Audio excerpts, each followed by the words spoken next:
Labour కోడ్లకు వ్యతిరేకంగా కేంద్ర కార్మిక సంఘాలు చేపట్టిన సార్వత్రిక సమ్మె సక్సెస్ అయింది.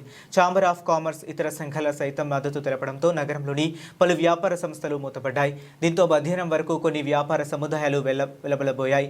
నగరంలోని కోటిపల్లి బస్టాండ్ నుంచి కోటగుమ్మం వరకు కార్మిక సంఘాల ఆధ్వర్యంలో భారీ ప్రదర్శన నిర్వహించారు.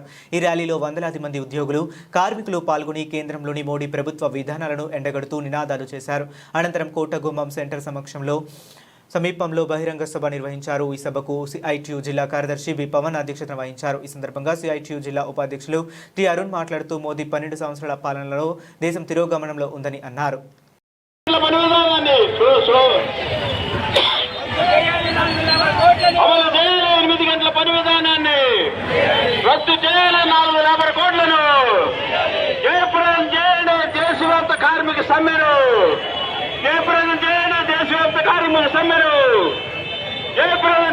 దేశవ్యాప్త కార్మిక సమ్మెను ఇవ్వాలి. పెన్షన్ కనీసం 10,000 ఇవ్వాలి. ఈపీఎఫ్ పెన్షన్దారులకు పెన్షన్ కనీసం 10,000.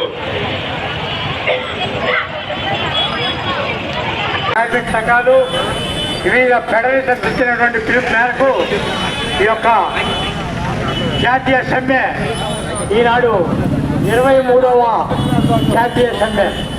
ఎన్ని జాతులంటే 91 నుంచి మొట్టమొదట 27/1/91లో జరిగినటువంటి మొట్టమొదట చారిత్రక సమ్మె. తర్వాత ఇది 23వ చారిత్రక సమ్మె. మధ్యలో మూడు సమ్మెలు 2 రోజులుగా జరిగాయి. అదేవిధంగా ఈ యొక్క సమ్మెల కారణంగా ఈ యొక్క నరేంద్ర మోడీ ప్రభుత్వం ఏదైతే ఉందో అది కొంతవరకు ఈ యొక్క లేబర్ కోడ్ల విషయంలో వెనకంజి వేయడం జరిగింది. లేబర్ కోడ్లు అమలు ఈనాటిది కాదు.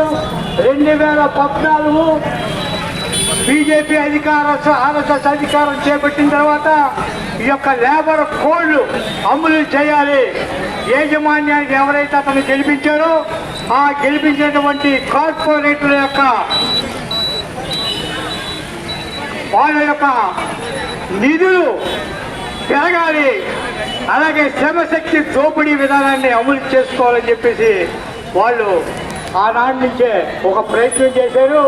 అయితే ఈ యొక్క చారిత్రక సమ్మెలు అలాగే మన కేంద్ర కార్మిక సంఘాలు ఐక్యంగా పోరాటాలు చేసి మొన్నటి వరకు వాటిని అమలు చేయకుండా, కరోనా ముందు వరకు అమలు చేయకుండా ఆఫ్ చేసుకోగలిగాం.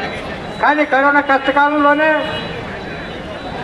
కార్మిక చట్టాలు రద్దు చేసి 3 కోళ్లను, తర్వాత పోయినాడు 4 కోళ్లుగాను 29 కార్మిక చట్టాలు రద్దు చేసి 4 కోళ్లుగా విభజన చేశారు. కోళ్లు అంటే అది చట్టం కాదు, అమలు చేస్తారనేటువంటి నమ్మకం లేదు.